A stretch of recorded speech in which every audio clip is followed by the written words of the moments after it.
You're gonna hear my story about when my mother said they didn't have the money to buy exclusive tickets. So I was saved.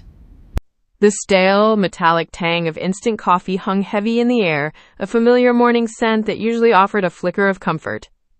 Not today. Today, it felt like a suffocating blanket, pressing down on the knot that had taken root deep in my gut weeks ago and had only tightened with each passing, agonizing day.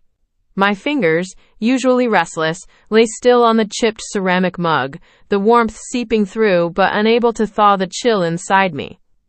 I traced the faded floral pattern on the kitchen table with my thumb, the plastic laminate cool and slick against my skin.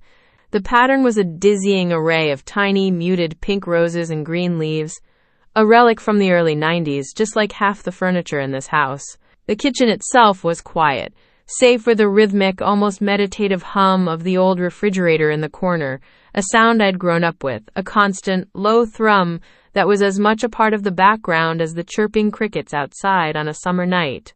Now, it just emphasized the emptiness, the void left by Chloe's absence. 2 months ago, the world had still made a semblance of sense. 2 months ago, the calendar on the fridge, held up by a magnet shaped like a smiling avocado, hadn't yet mocked me with its vibrant, circled dates. 2 months ago, the only thing that occupied my thoughts was the upcoming Celestial Echoes farewell tour. Celestial Echoes. My band, Twine Band, their last tour ever, after 20 years. And I, being their most dedicated, their most fervent fan, had dreamed of those tickets. Not just any tickets, mind you. The Cosmic Convergence VIP experience. It was ludicrously expensive, I knew. A meet and greet, front row seats, an exclusive pre-show acoustic set, a signed vinyl, a photo. A chance to breathe the same air, to share a moment with the artist whose music had been the soundtrack to my entire turbulent adolescence.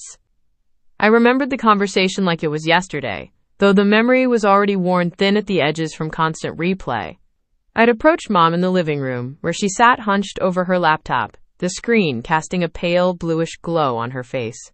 The scent of lavender air freshener, always a little too strong, clung to the worn upholstery of the sofa. Mom, I'd started, my voice brimming with a nervous excitement that made my palms sweat. I'd practiced this. I had a whole presentation in my head, a logical breakdown of why this wasn't just time-tid concert, but a once-in-a-lifetime pilgrimage. She'd sighed, a soft, weary sound that always pricked at my enthusiasm. Her fingers, stained faintly with ink from the endless paperwork she brought home, tapped a staccato rhythm on the trackpad. What is it, sweetie? I'm in the middle of this budget report. It's about Celestial Echoes. I'd pressed on, ignoring the subtle warning in her tone. Their farewell tour. The VIP tickets just went on sale. And I was wondering, I know they're expensive, but it's the last chance ever. And I could pitch in. I've saved almost $300 from my tutoring money, and I could babysit more. She'd held up a hand, stopping me mid-sentence. Her eyes, usually warm and brown, were clouded with a familiar exhaustion. Honey, I know how much you love that band. I really do. But those VIP packages, you just said it yourself. They're expensive. We just can't afford it right now. Not with everything else. Her gaze swept around the living room, pausing on the slightly sagging ceiling, a subtle reminder of the leaky roof that had just been repaired, swallowing a chunk of our savings. It's just not in the cards, I'm so sorry. The words had landed like small, heavy stones in my chest, each one echoing the same cold truth. No. My carefully constructed hopes, my vibrant dreams of seeing them up close, of that singular, precious moment, had crumbled into dust. The air in the room had seemed to thicken, pressing down on me, making it hard to breathe. I just nodded, unable to speak, the disappointment a bitter taste on my tongue. The silence that followed was heavy, filled with the hum of the laptop fan and the distant rumble of a garbage truck. I turned and walked away, the floorboards creaking softly under my weight, each step a testament to my deflated spirit. I had retreated to my room, the sanctuary of my own four walls, and mourned not just the tickets, but the quiet, persistent understanding that some dreams were simply beyond our reach. I'd spent the next few days in a haze of sullen resignation, listening to their albums on repeat, each lyric a fresh wound. I'd scrolled through social media, seeing other fans excitedly posting about their ticket purchases, a green envy twisting in my gut. It was a familiar feeling, this envy, this quiet resentment. It wasn't the first time I'd been told we can't afford it, or it's not practical. But this time, it felt different. It felt like a fundamental part of me, a deep-seated passion, was being dismissed. Then, 2 weeks later, the bombshell dropped. I was in the kitchen, making myself a sad, solitary sandwich, peanut butter and jelly, the quintessential comfort food of childhood disappointments.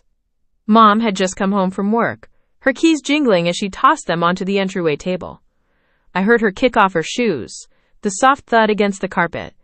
Chloe, my sister, a whirlwind of boundless energy and self-assurance, had bounded in behind her, her backpack still slung over one shoulder. "Guess what? Guess what? Guess what?" Chloe shrieked, her voice high-pitched with excitement, bouncing on the balls of her feet. She smelled faintly of chlorine and bubblegum, a typical Tuesday combination for her. My mom laughed, a genuine, unburdened sound that made my head snap up from my sandwich. "Tell your sister, honey." Chloe practically vibrated. "Mom and Dad are taking me to Disney World. For my birthday. A whole week. We're staying at the Polynesian and we have park hopper tickets and we're doing character dining and I get to meet all the princesses." Her words tumbled out in a torrent, each one a sharp, stinging slap to my face. My hand froze mid-air, the knife still coated in peanut butter. Disney World, a Thai week, the Polynesian, park hopper tickets, character dining. The words echoed in my head, a cruel mockery of my own recent, much humbler, denied dream. The air in the kitchen, which had moments before smelled only of sweet peanut butter, suddenly felt acrid, like burnt sugar. Disney World? I managed, my voice sounding strained, even to my own ears. It came out as more of a croak. Mom turned to me, her smile still wide, oblivious to the storm brewing inside me. "Yes, isn't that wonderful? Your father got a bonus at work, and we decided it would be the perfect surprise for Chloe's 10th birthday. She's been dreaming of it for ages." Chloe, already lost in a fantasy world of princesses and rides, didn't even notice my pallor. She was already recounting which rides she would go on first, her voice a joyous chirp.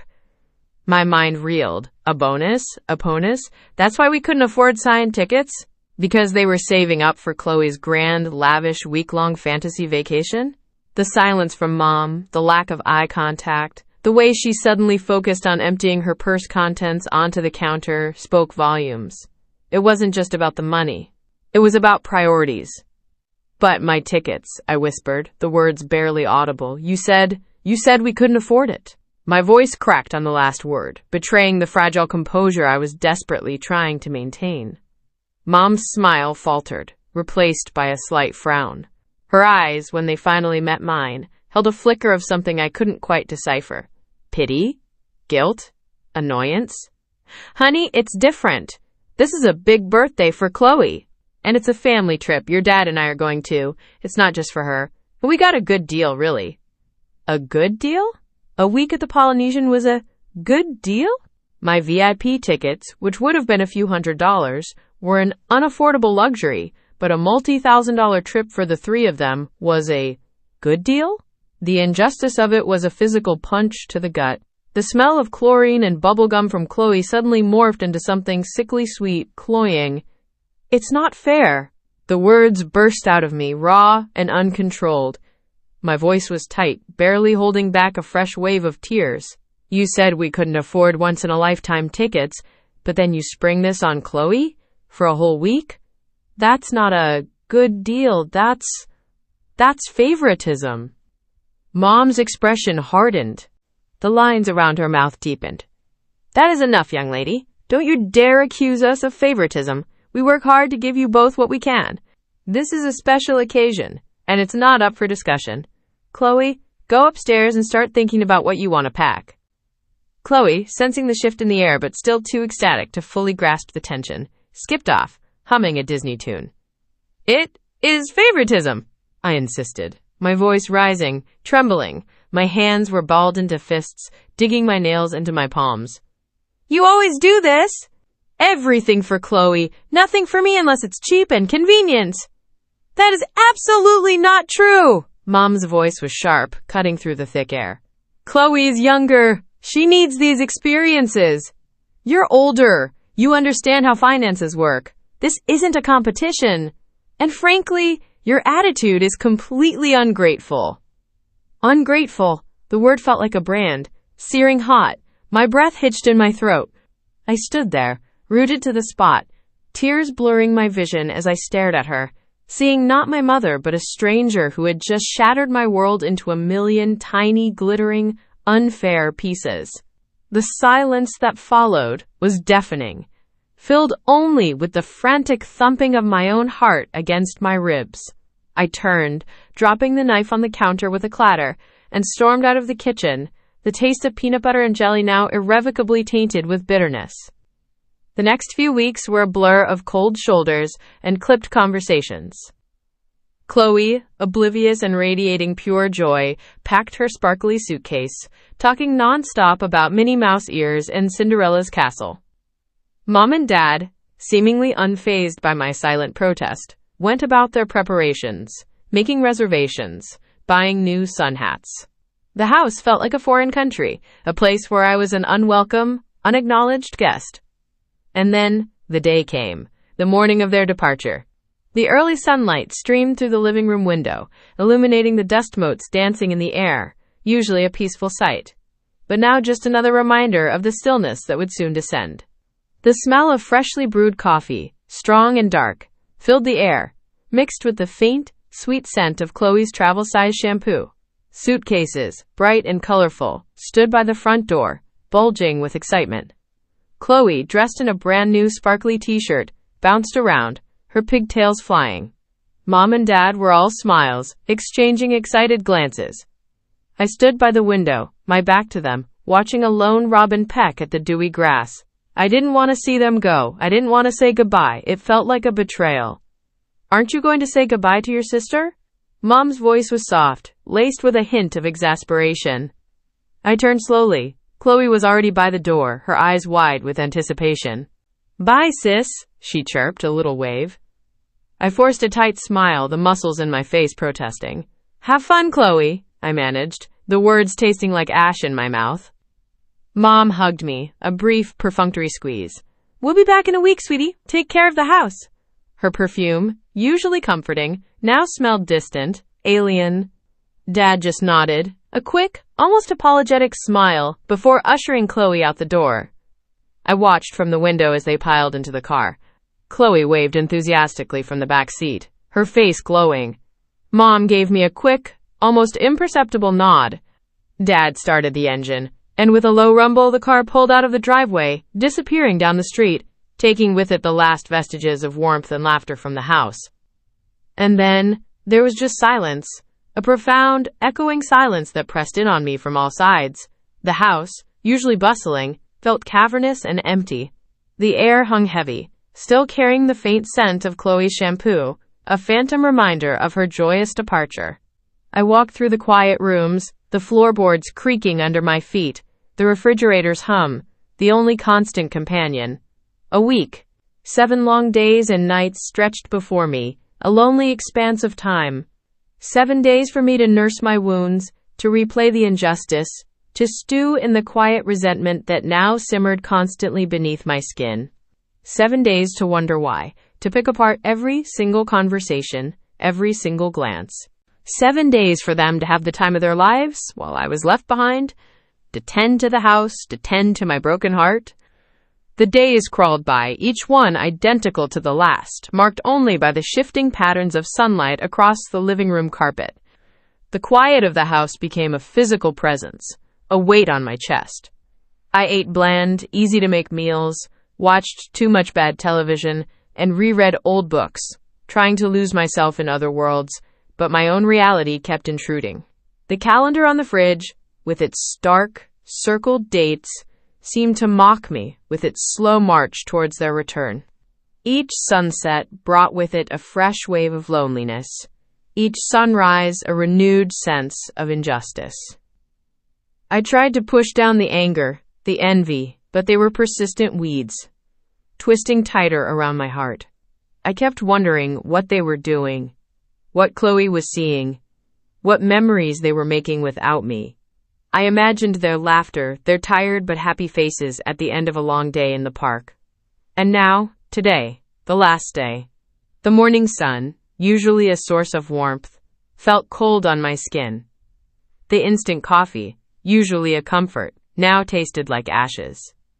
They were coming back. Soon. The house was clean, as Mom had instructed. Everything was in its place. But I felt anything but ready. I felt a strange mix of dread and anticipation. Dread, because I knew nothing would truly be resolved. Anticipation, because something in me, a small, dark part, was curious. What would they be like? Would Chloe be changed? Would Mom and Dad see the lingering hurt in my eyes? Or would they simply sweep back in, their faces glowing from their sun-drenched adventure, completely oblivious to the silent battle I had been fighting here, alone in the empty house? The front door, still, silent, waiting, seemed to hold its breath. I knew, with a certainty that chilled me to the bone, that when they came back, something would be different. Something had to be. O silêncio na casa era véu espesso e opressor, tal denso que parecia prender o ar nos meus pulmões.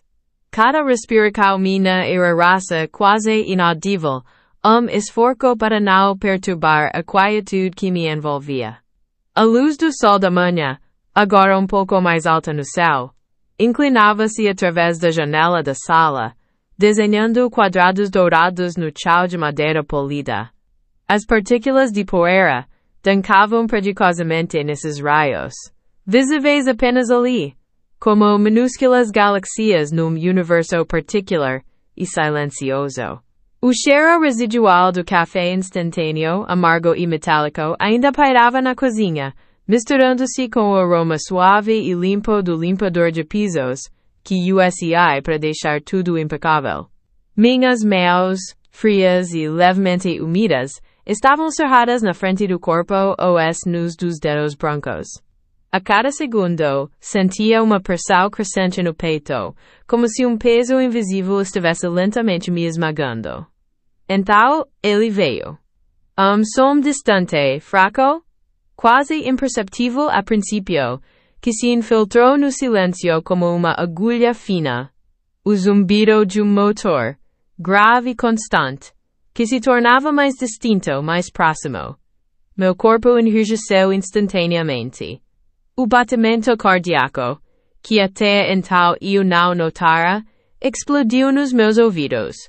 Tambor frenético, que ecoava no meu crânio. O som do motor cresceu, transformando-se de zumbido distante para rugido familiar, e então, o inconfundível ranger de pneus no cascalho da nossa entrada.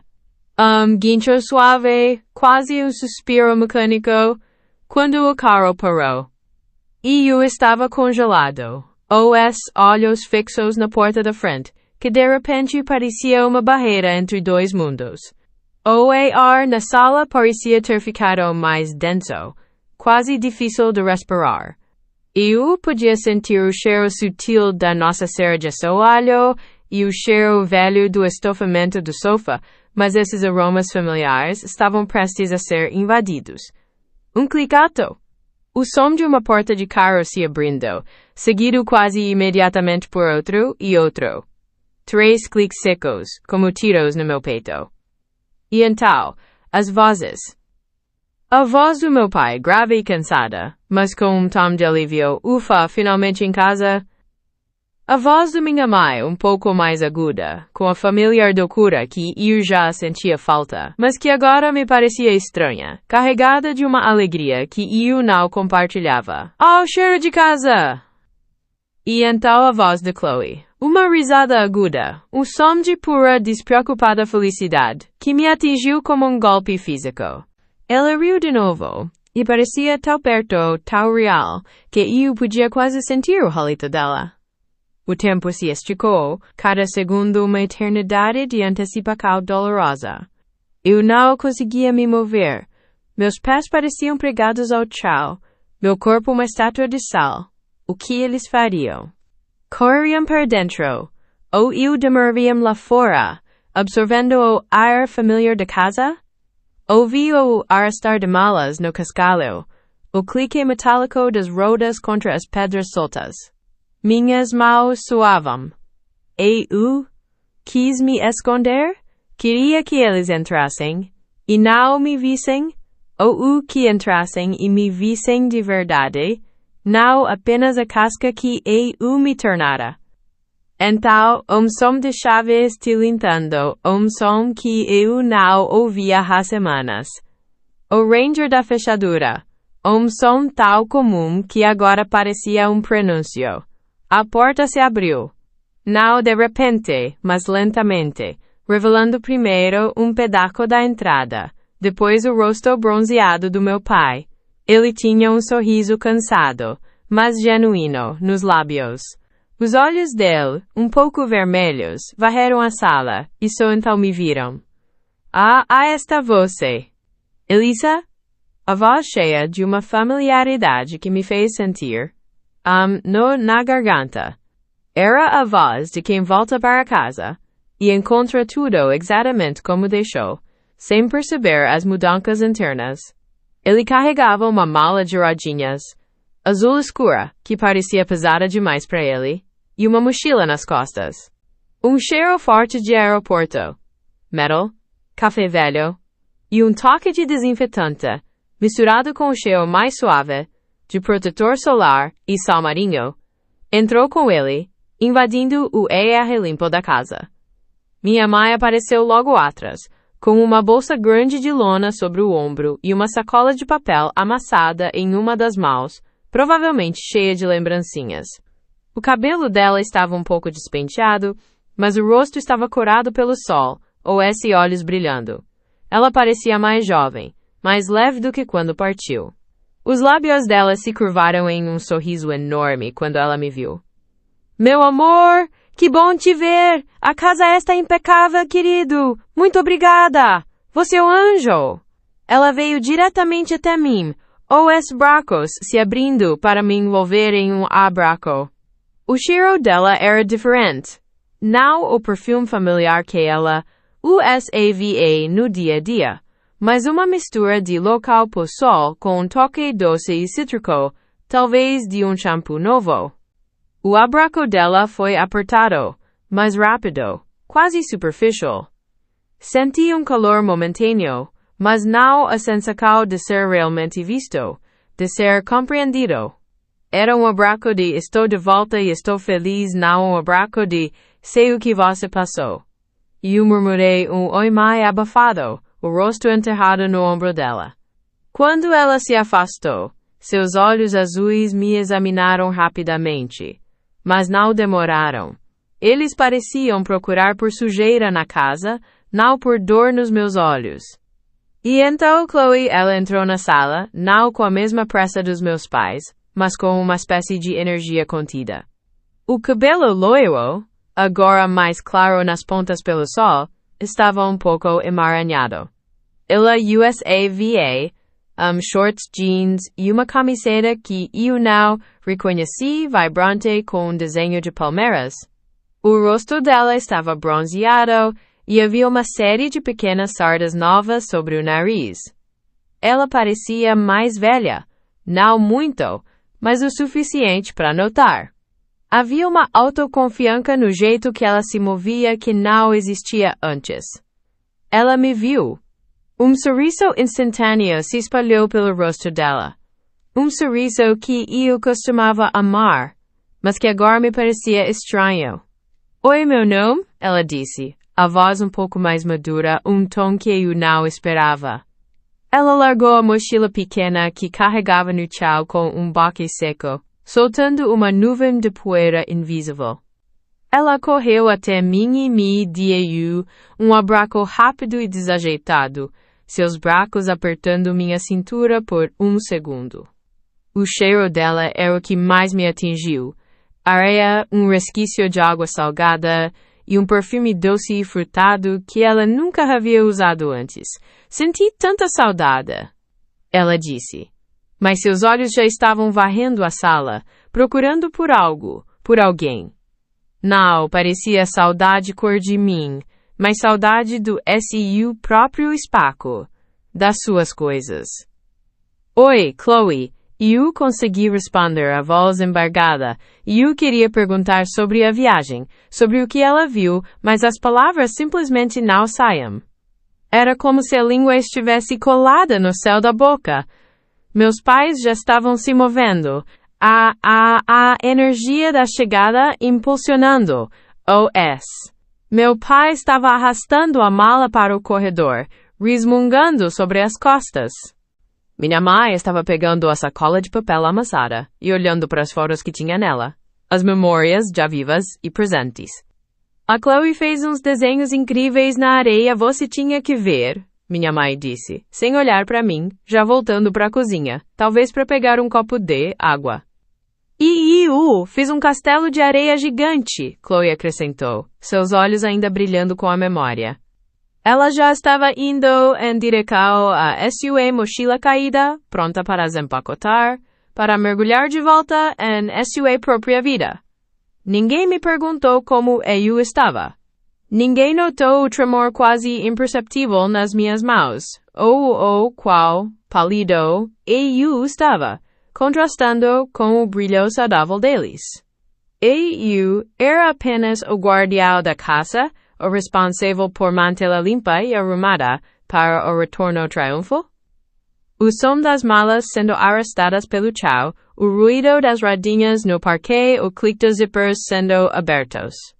O cheiro de roupa suja misturando-se com o cheiro de protetor solar. A casa, antes um santuário silencioso para a minha dor, estava sendo invadida por uma cacofonia de vozes, movimentos e cheiros que não me pertenciam, que me excluíam. EUOS observei. Chloe já estava no corredor, abrindo a porta do SU quarto. Ouvi o ranger da porta, o som de algo caindo no chão. Meu pai estava na sala, ajeitando um pouco a mochila, parecendo procurar algo nela. Minha mãe estava na cozinha, o barulho da torneira correndo. Eu senti a necessidade de fazer algo, de me juntar a eles, de fazer parte dessa energia de retorno. Querem que eu ajude a desempacotar? Perguntei, a voz soando um pouco mais alta do que eu pretendia, quebrando o ritmo da SUA chegada. Meu pai levantou a cabeça. Não precisa, querido. Você já fez muito mantendo a casa em ordem. Vá descansar um pouco. O sorriso dele era bondoso, mas completamente alheio. Era como se eu fosse um funcionário que cumpriu seu dever. Chloe reapareceu na porta do quarto, segurando um pequeno objeto de madeira. Olha o que eu comprei! Ela exclamou, olho com olhos brilhando. É um camelo! O papai me ajudou a escolher. Ela não esperou por uma resposta, mas já estava indo em direção à estante na sala, onde ela costumava guardar seus pequenos tesouros. Eu me senti diminuir. O pequeno espaço que eu tinha ocupado na casa, na ausência deles, encolheu, e eu me senti espremido contra a parede invisível da minha própria solidão. A alegria deles, o alívio deles por estarem em casa, parecia aumentar a minha própria sensação de deslocamento. Eu não havia lutado uma batalha silenciosa para ser mandado descansar. Eu queria ser visto. Eu queria que eles percebessem a cicatriz que essas semanas haviam deixado. O silêncio que se seguiu à minha oferta de ajuda antes que Chloe falasse foi breve, mas pesado. Um silêncio em que eu senti, cada batida do meu coração, cada fibra do meu ser implorando por uma palavra, um reconhecimento. Mas não veio. Apenas a alegria e a euforia do retorno, que me engoliam. E era uma figura sombria e calada em meio ao brilho do SU retorno. Senti um arrepio na espinha. Sim, algo havia mudado.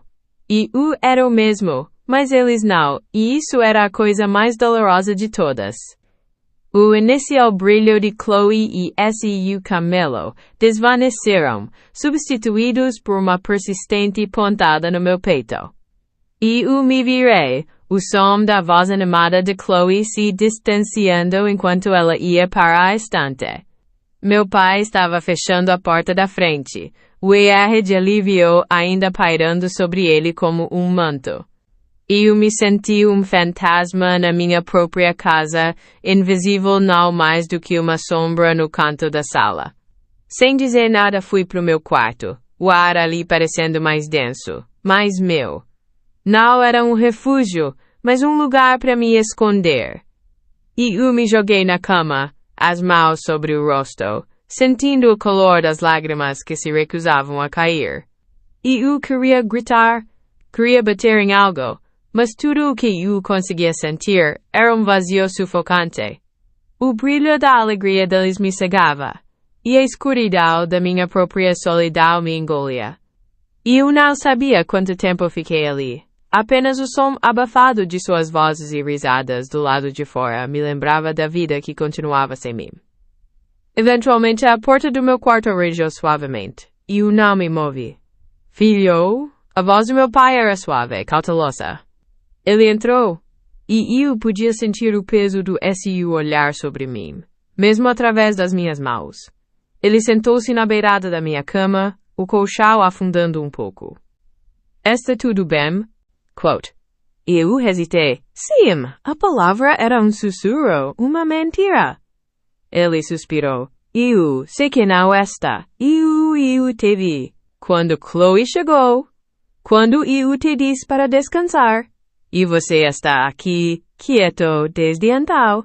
Ele esperou. O silêncio era diferente agora, não pesado de indiferença, mas de expectativa. Eu tirei as mãos do rosto, meus olhos ardendo. Eu senti falta de vocês. Eu disse, a voz embargada. E foi difícil. Manter tudo foi difícil. E quando vocês voltaram, eu só queria que vocês vissem. Que vocês percebessem. A cicatriz não era visível, mas eu sentia cada pontada dela. Eu não queria ser só o funcionário que fez o seu dever. Eu sou seu filho. Eu queria ser abracado, ser perguntado, como você está de verdade? Meu pai estendeu a mão e gentilmente tirou uma mecha de cabelo do meu rosto. Esse toque era diferente de antes, não mais alheio, mas cheio de uma ternura que eu ansiava. Oh, meu querido, ele murmurou, e havia uma dor genuína em sua voz. Me perdoe? E o sinto muito. Nós estávamos tão exaustos, tão aliviados por estar em casa que fomos egoístas. Não pensamos em você, não como deveríamos ter pensado. Ele se aproximou, e eu senti seus braços me envolvendo, um abraço apertado que parecia costurar as partes soltas do meu ser. Claro que você é nosso filho. E você fez muito mais do que manter a casa em ordem. Você manteve a nossa casa, você manteve a nossa paz, e você fez isso sozinho. E eu sei que foi difícil, e eu sei XBCS. E eu me agarrei a ele, as lágrimas finalmente vindo em torrentes quentes, molhando sua camisa. Era um choro de alívio, de dor liberada, de ser finalmente visto. Ele me segurou ali, balancando-me suavemente, sem palavras, apenas a presença reconfortante de seu abraço. Quando me afastei, meus olhos estavam inchados, mas a sensação de vazio havia diminuído. Ele limpou minhas lágrimas com o polegar. Você tem todo o direito de se sentir assim. E nos somos gratos, mais do que você imagina. Você é forte, e nos te amamos. Naquele momento, a porta se abriu novamente, e minha mãe entrou, olhos preocupados. Ela não precisou de explicações. Apenas me olhou, depois para meu pai, e em seguida, veio me abraçar também. Um abraço triplo, apertado de amor e reconhecimento. O espaço encolhido dentro de mim se expandiu novamente. preenchido pelo calor dos seus corpos, pelo cheiro familiar da casa, agora realmente minha, novamente. A cicatriz não havia desaparecido, mas não estava mais aberta e latejante. Ela estava sendo suavemente tocada, reconhecida. E o Neo era uma figura sombria. E o Neo era o filho que havia voltado para o abraço da sua família. E pela primeira vez em semanas, eu senti que estava finalmente em casa.